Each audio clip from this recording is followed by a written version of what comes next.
नमस्कार दोस्तों, एक बार फिर से आपका स्वागत है पार्ट ऑफ सुप्रीम सोल में। तो आज का विषय है जो हम चर्चा में लाने वाले हैं वो ये है कि आपने सुना होगा ओशो के बारे में, और अगर आपने नहीं सुना है ओशो के बारे में तो ये वीडियो आपके लिए नहीं है, क्योंकि आप उस इंसान को जानते ही नहीं हैं पहले से। दूसरी बात, अगर आपने सुना है और जानते हैं उनके बारे में आप कि कौन सी महान शख्सियत थी वो अपने वक्त में, आजकल सुनने में आ रहा है कि बिहार से शशि वासुदेव झा के नाम से एक व्यक्ति हैं जो खुद को ओशो घोषित कर चुके हैं, और वो कहते हैं कि मैं पुनर्जन्म लेकर आया हूं, मैं ही ओशो हूं। मित्रों, सवाल है यहाँ पे बहुत सारे, और ओशो सन्यासियों के लिए ये वीडियो जारी की जा रही है, क्योंकि मैं समझता हूं कि सभी का मस्तिष्क बौद्धिक क्षमता जो होती है एक जैसी नहीं होती है। सब लोगों के पास किसी भी चीज को देखने का नजरिया होता है, एक जैसा नहीं होता है। इस वजह से बहुत से लोग इस बात को मानने वाले भी हैं और बहुत से लोग इस बात को नकारने वाले भी हैं कि श्रीमान शशि वासुदेव झा जो अपने आप को ओशो के अवतारी मानते हैं, जो कहते हैं कि मैं फिर से आ चुका हूं और मैं आऊंगा,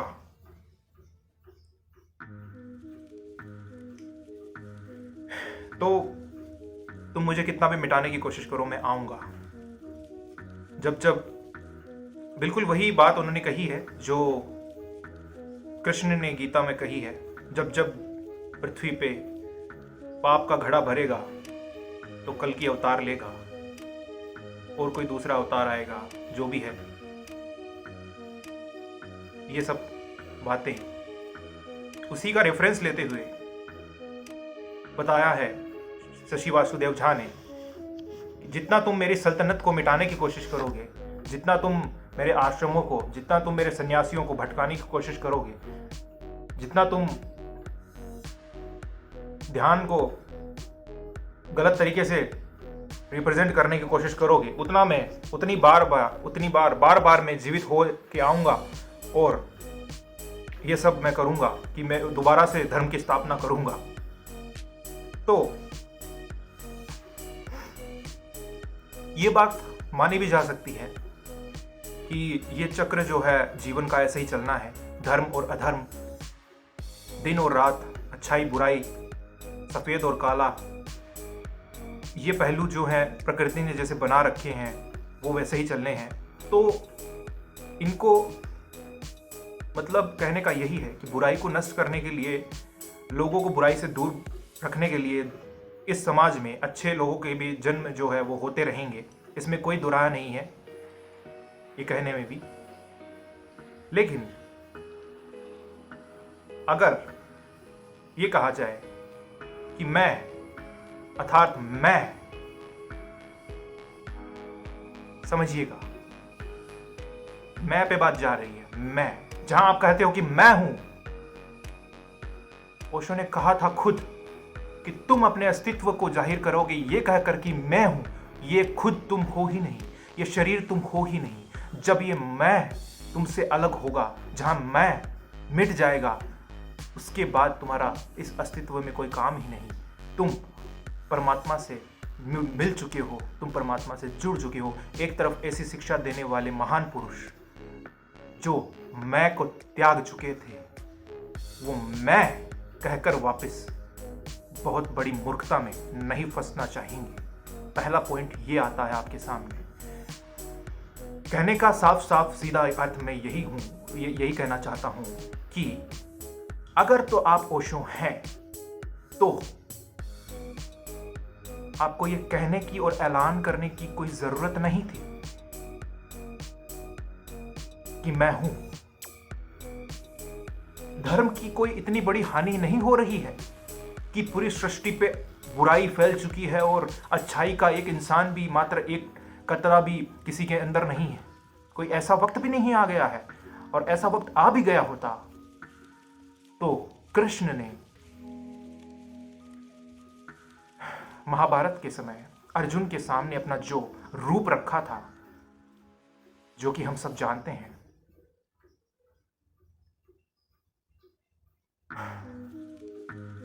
मानते हुए जानते हैं, ये कहूंगा तो ज्यादा सही होगा, क्योंकि हमने अपनी आंखों से तो नहीं देखा है उन चीजों को, बस मानते हैं और फिर उनको कहते हैं कि हम उनको जानते हैं। तो ये कहना ज्यादा सही होगा कि मानते हुए हम जानते हैं। आंखें ऊपर कर लेने से और विनम्रतापूर्वक अपने आप को ओशो की तरह दिखाने से यह स्पष्ट नहीं होता कि आप ही उनके अवतारी हैं। और अगर ओशो को दोबारा जन्म लेने की जरूरत पड़ती भी तो वो अपना ऐलान नहीं करेंगे कि मैं आ गया हूं।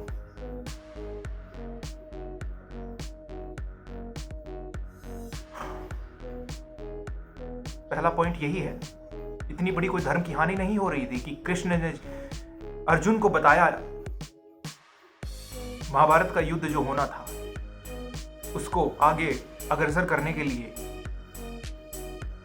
उसको आगे बढ़ाने के लिए कृष्ण ने अपना अवतार दिखाया अर्जुन को। तो ये वो समय नहीं आया है अभी कि आप आ गए हैं और आपने कह दिया कि मैं ओशो हूं, आ जाओ मेरे शरण में सब, और वहीं से शुरू करते हैं, एक नई शुरुआत करते हैं। ये कहने की कोई जरूरत नहीं थी। तो पहला पॉइंट यही है कि सत्य को प्रमाण की आवश्यकता नहीं होती। और मैं इसका दूसरा पॉइंट ले लीजिए आप, कि मैं के साथ कभी जो इंसान कहता है कि मैं के अंदर जब तक आप रहोगे तब तक आप मुक्त नहीं हो, और वही इंसान दोबारा खुद को मैं में नहीं ला सकता, वही इंसान नहीं कह सकता कि मैं आ गया हूं, ये मैं हूं, मैं ओशो हूं, ये नहीं कह सकता। समझने की कोशिश कीजिए सन्यासियों, ओशो प्रेमी। बहुत से लोग हैं जो ये चीज नकारते भी हैं, उनकी खुद की बौद्धिक क्षमता है और मुझे उम्मीद है कि वो लोग भी ऐसा सोचते हैं, उनके पास भी बिल्कुल यही पॉइंट्स होंगे जो मेरे पास भी हैं। ये पॉइंट्स उनको जाहिर करने के लिए हम आ रहे हैं सामने, जो अभी आंख बंद करके अपनी भक्ति भाव में पूर्ण लीन होकर अंधविश्वास के अंदर आकर किसी के कहने पर कि मैं ओशो हूं उसके पीछे हो लेना।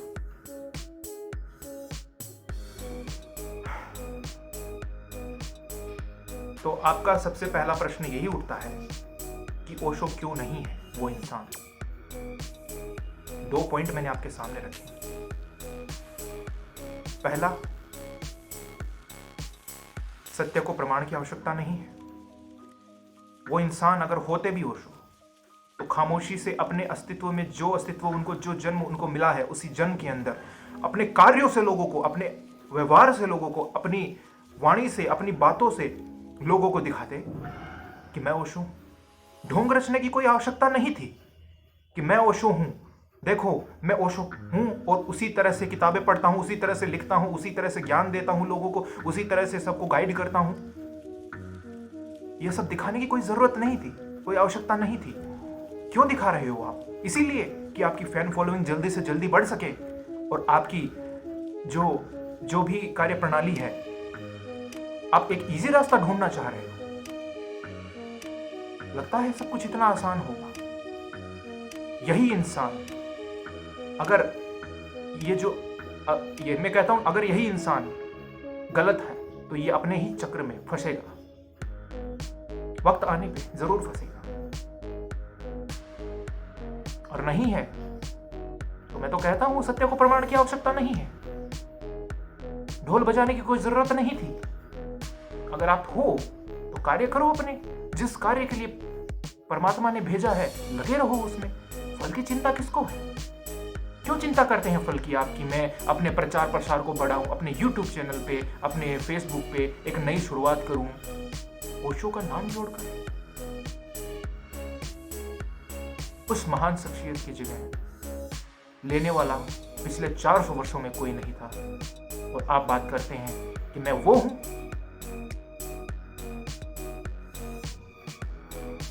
समझदार को इशारा काफी है। बाकी भारत एक ऐसा देश है जहां पे बहुत शोषण किया जा रहा है लोगों का, और किया जाता आया है लोगों का प्राचीन समय से। अंधविश्वास कम नहीं है भारत में, बहुत से अंधविश्वासों में लोग पड़े रहे हैं, हजारों सालों से अंधविश्वास चलते आ रहे हैं। तो ये एक छोटा सा अंधविश्वास कि मैं पुनर्जीवित हो चुका हूँ, मैं नया जन्म लेके आया हूँ ओशो का, तो इसका प्रमाण कहाँ है? इसका प्रमाण, पहली बात तो ये कि इसका प्रमाण किसी को नहीं मिलेगा, और सिर्फ कह देने से, थोड़ी सी एक्टिंग कर लेने से और थोड़ा सा खुद के भाव को एकदम ओशो में मैच कर लेने से आप ओशो नहीं बन जाएंगे। वो यात्रा अलग थी, वो शरीर अलग था, वो समय अलग था। ये यात्रा अलग है, ये शरीर अलग है, और ये समय अलग है। अगर हो ओशो तो ये ढिंडोरा पीटने की कोई जरूरत नहीं थी कि मैं ओशो हूं, और मैं के अंदर मिलने की कोई जरूरत नहीं थी कि मैं हूं ये। मैं से मुक्त हो चुके थे ओशो, और आप कहते हो कि मैं हूं। दूसरी चीज हो गई। तीसरी चीज यही आती है कि अंधविश्वास। भारत में उन्होंने सबसे अच्छी चीज यही है, ये बड़े मतलब उनको साबित नहीं करना पड़ेगा, कोई प्रमाण नहीं रखना पड़ेगा कि मैं ओशो हूँ, साबित करके दिखाइए। पूरी जीवन श्रृंखला उनकी आजकल हम कहीं पे भी देख सकते हैं, सारी चीजें अवेलेबल पड़ी हैं इंटरनेट पे।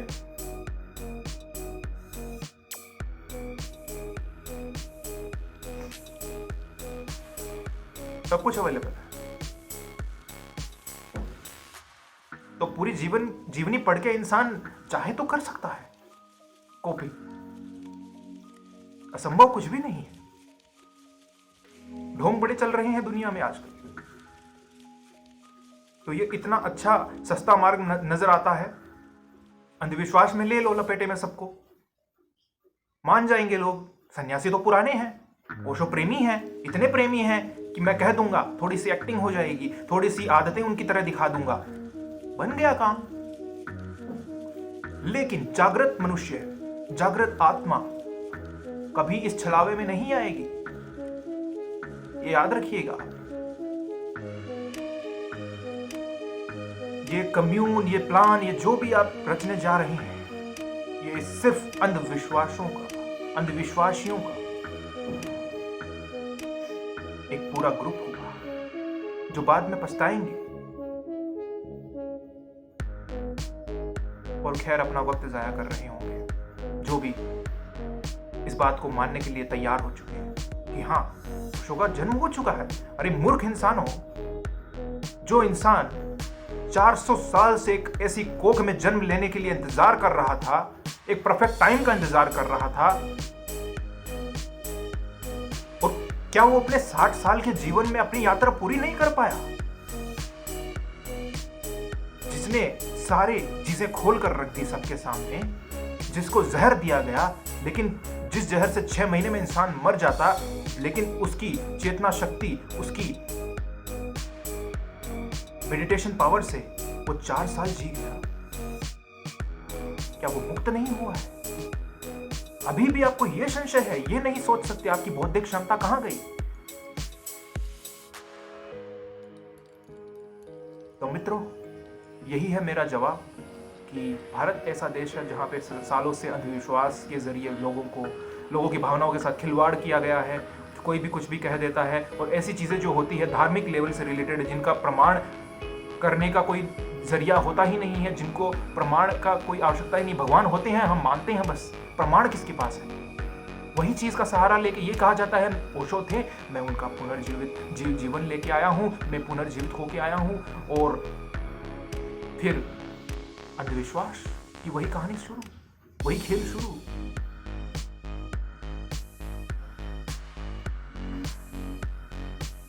इस विषय पे मेरी राय यही है, जो सबके सामने क्लियर हो चुकी है। समझदार को इशारा काफ़ी है, ज़्यादा कुछ समझाने की ज़रूरत है नहीं। अंत में भी यही कहूँगा कि आप इतिहास में जाइए। किसी भी महान हस्ती ने ये नहीं कहा है, किसी भी जो भी सिद्ध पुरुष है उसने ये नहीं कहा होगा कि मैं हूं, मैं अवतार हूं। कभी अवतार ये नहीं कहता कि मैं अवतार हूं। बस उसके होने से ही लोगों को पता चल जाता है कि वो है। ये आप अगर होते तो आप खुद अपने मुंह से ये चीज़ नहीं बोलते, लोग खुद जज करते और लोगों को पता चल जाता। क्योंकि प्यास ऐसी होती है, प्यासे को पानी तक पहुंचा ही देती है। और बात की जाए कि मैं ओशो हूं, ओशो वो चेतना है, वो सोच है, वो भाव है, वो जागृति है जो कि सब में प्रकट हो सकती है। वो विचारधारा है जो कि हर एक इंसान में प्रकट हो सकती है, और वो हो जाए तो वो इंसान ओशो हो जाता है। लेकिन ये सब ढोंग रचने की सिर्फ साजिशें, अपना उल्लू सीधा करना है। तो ये मैसेज था मेरा इस विषय पे कि जो लोग कहते हैं कि मैं उसका अवतार हूं। आज के लिए इतना ही। मेरे शब्दों को बड़े प्रेम पूर्वक सुनने के लिए आपका बहुत बहुत धन्यवाद।